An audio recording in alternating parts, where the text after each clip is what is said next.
Thank you, Daniel. TECH-CELERATIon from your perspective. Let me just pick on the last comment that you made about diversity and say that one of the big issues which AI, artificial intelligence today, needs to address is algorithmic bias. And I think this panel here is exactly that point. So if somebody's listening to us, maybe 2 or 3 years down the line, they will hear the points of views of a male panel in an algorithm, right? So yes, just like the minister said earlier, what the pandemic did, and it's not just the remote working that everybody has gotten accustomed to over the past year and a half.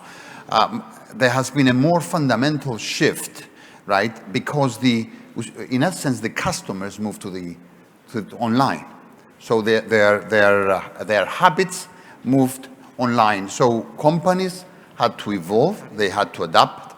Supply chains had to follow them, right? And of course, operationally, companies needed to have continuity, and therefore you've seen one of the most vivid examples, of course, is having to work online. But we have also seen in this TECH-CELERATIon concept, we have seen some tremendous innovation, which would have, as you mentioned before, taken years to take hold. We have seen tremendous innovation in artificial intelligence in healthcare. We have seen tremendous pickup in many respects in how companies and how governments, and you heard the minister earlier, Cyprus is moving similar moves by having a dedicated ministry for the first time to do exactly this, on how to provide those services, those products, and the seamless service to the public. The one thing which I'd like to comment also is what happens after the pandemic is gone, once we have it behind us. Certainly, a lot of these habits will remain. Big portion of the population that would have taken years to adopt online habits are doing so and will continue to do so.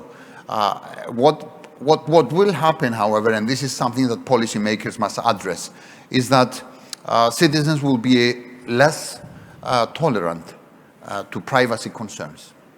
So in managing this health crisis, we have seen that a lot of the citizens have been tolerant in their privacy. That will no longer be the case. So policymakers must also find and strike a good balance between the trade-off between privacy concerns and managing safety or health crises.